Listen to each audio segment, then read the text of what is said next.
Alright, here I've got a diamond lead reel that if you've searched them, you've probably seen good reviews and a lot of bad reviews.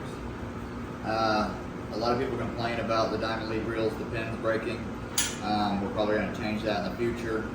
A lot of other issues are the pivoting ones. The pivot part actually basically crunches inside because it's so thin.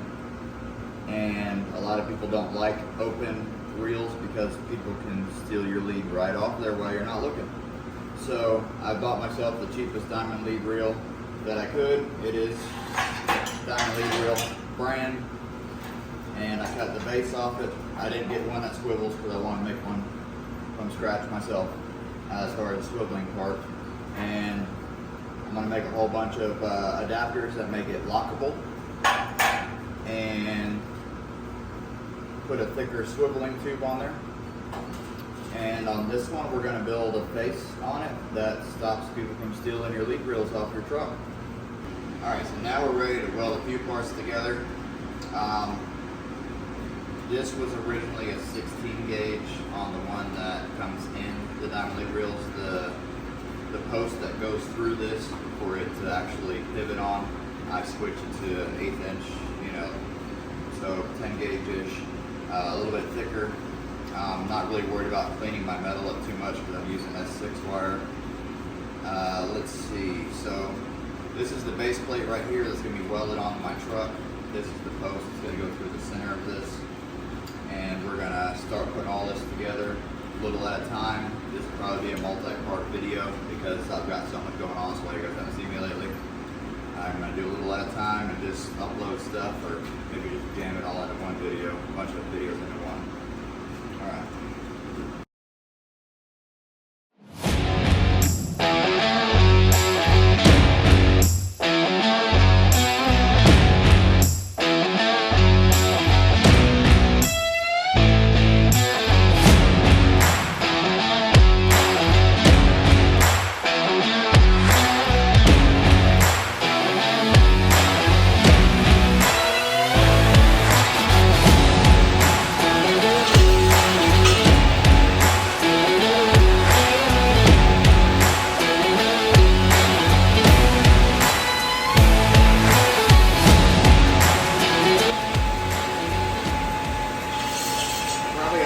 Weld this out. Sorry about the fan on the welder. I'm going to jet pick it off.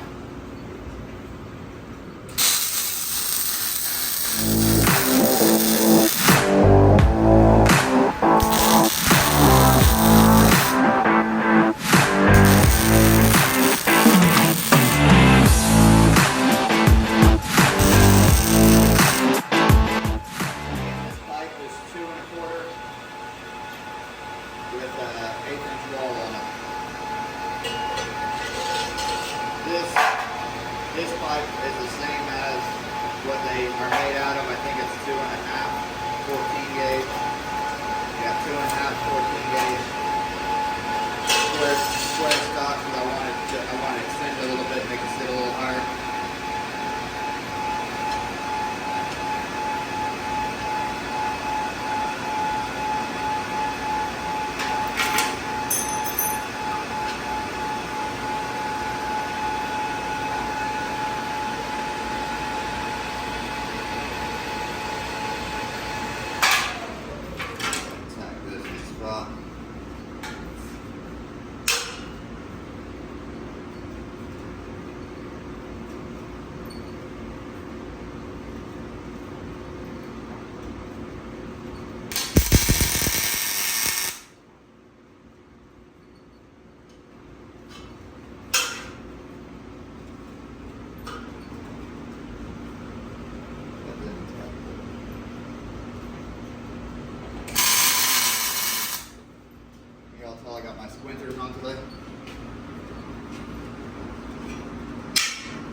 made this ring because in theory a padlock's going to go on here.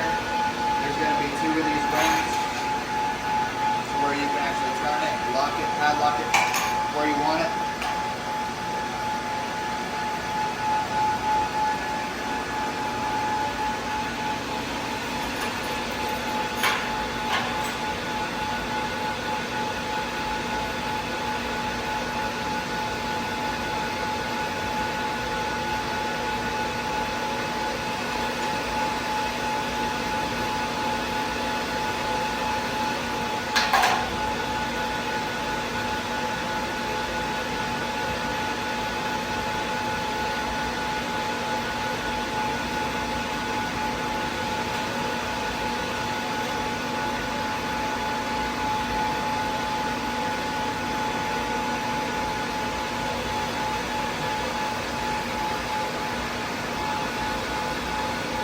Man, I really should have found center of this before I did this.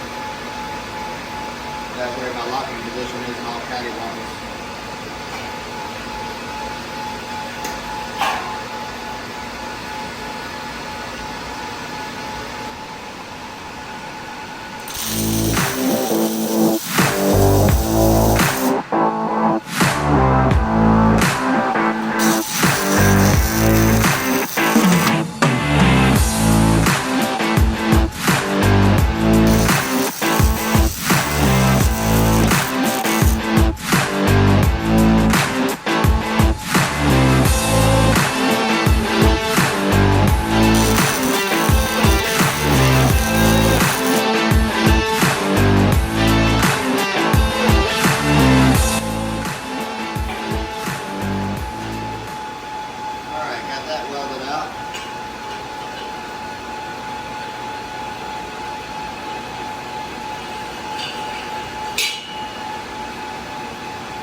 I'm going to grab the grinder real quick.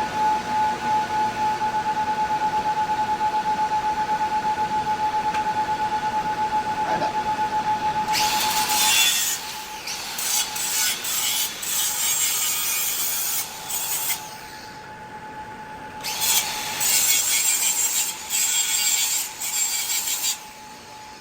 Trying to knock some of the powder coat off so I'm not welding like a savage. Since I'm on video and all.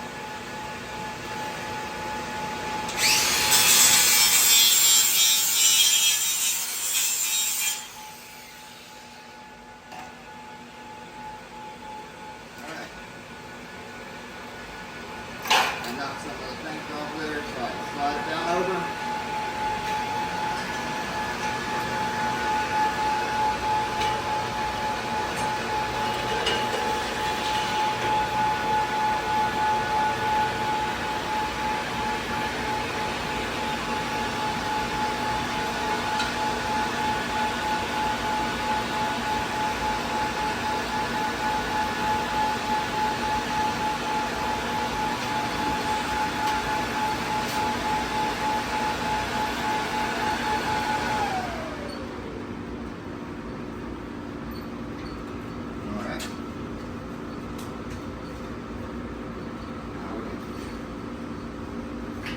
Take this off.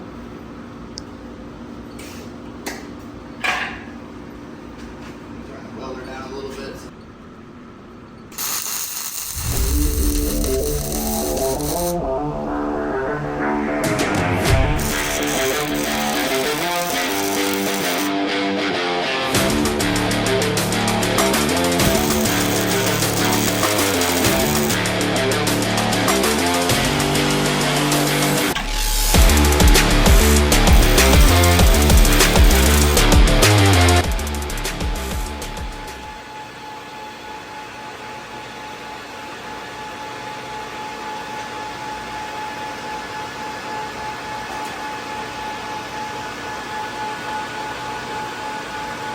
Alright, so now that we got this much done,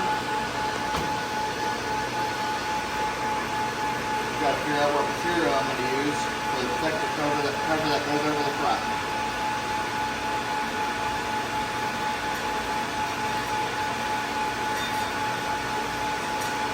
as you can see, this is my new pivoting point. I'm going to put a padlock to it and lock the turning. That way you can literally have this face up against your welder. The front's protected by a cover. That's going to be going over the front. Then when we get ready to use them, you take the padlock off, you swivel it, put your padlock back on, and you can pull all your clear lead drills out, or your leads off your drills. That's it for now. Alright, so I forgot to record this part, but I had to extend this top part about 6 inches. That way I can put the frame on. Take that back 4 inches. Use the same 2.5 14 gauge tubing that we used on the bottom. I went ahead and kind of threw together some of these squares that are going to hold the casing that goes around it. And they're going to get mounted up here like so. There's going to be one on the top and then one on the bottom.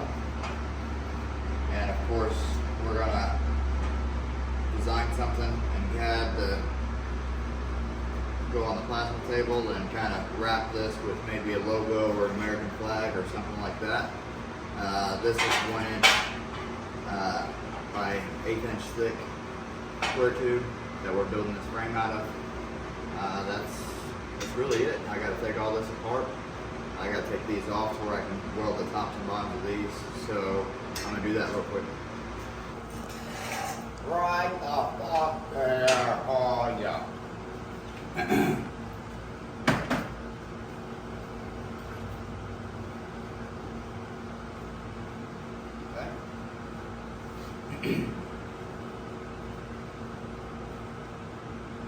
Alright, so we got the frames level and where they need to be. These frames are going to hold the casing that's going to have a design in it, probably going to make it a 16 or 14 gauge.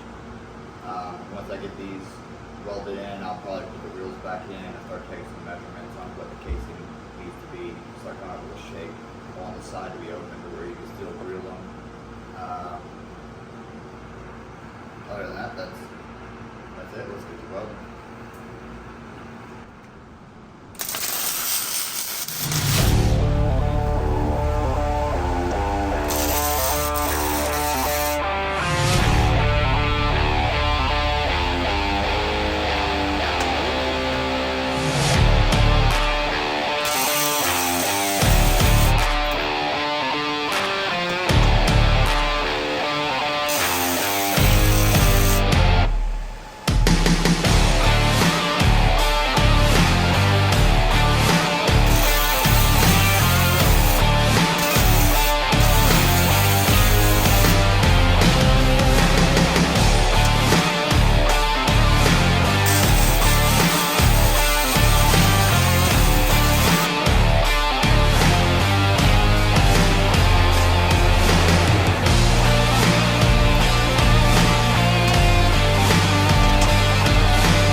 Perfectly level.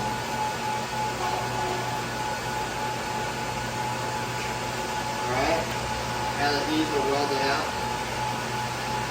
I'm going to go ahead and top one, I'm probably going to put a bead along underneath here, overhead, right here, just to make it more strong. I mean, it ain't going anywhere as it is, but why not? Go ahead and pull off an overhead real quick.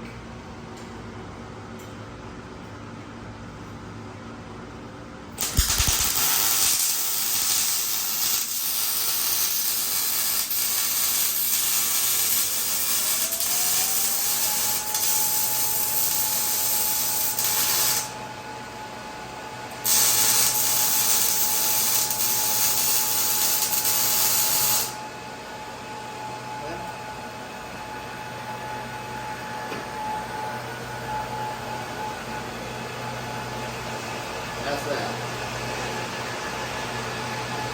In theory, the reels will go inside of there.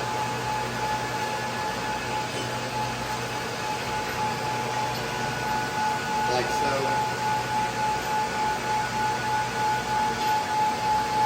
cover around it. Again, I apologize for this video being in multiple pieces and parts. Got a lot of other projects going on right now. I'm just trying to do this in my spare time.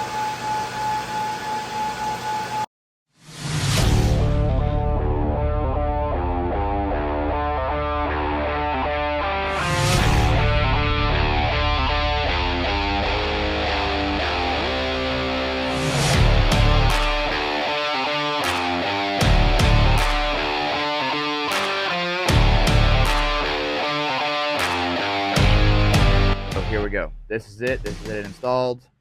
It's made out of 10 gauge, so people can't get their fingers through there, wire cutters through there, and can't get it under there because there's stretch metal underneath there, 9 gauge stretch metal. Back here is pretty tight. It'd work better on like on SA200 or something that has a flatter face. The Millers tend to have that curved face. The Lincolns, anything Lincoln, whether it's a Ranger or an SA200, they have the flatter faces, which this would fit up against better. It just takes more time, more effort to get into your lead reels, and nobody wants, you know, $300, whether you have 2-aught wire, or like me, if you have almost 300 feet of 2-aught wire, $3,000 worth of wire, $2,500 worth of wire. Nobody wants it disappearing. These lead reels originally come with I think they're made out of fiberglass pins that go through here that are always snapping off. And an issue with why they keep them fiberglass and not metal is because if they were metal, they would be grounded to the bed through the main frame. This main frame is a diamond lead reel main frame that I've just customized. I've added 6 inches to the bottom, a 14 gauge 4-inch tube, and I've got the 3 or 4 inches on the top. There'll be more details in that about my video, or you can message me to find out more about it. All this stuff is cut on the CNC plasma table. It does have a locking mechanism, so you can take this lock off. And you come over here, you pull your pin, which kind of helps keep down the vibration. And then you literally, oh, one of my things is out. Okay. You literally open it up. And if you don't want it swinging on you all the time, first you got to find the right key.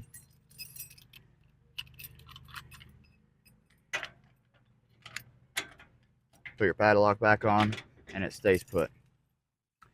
Again, these are diamond lead reels with a homemade frame and anti-tamper casing that I put on them. Something I think they didn't think about is in here, if you want to get in close and look, there is a plate right here, an isolator plate in between the reel and the framing.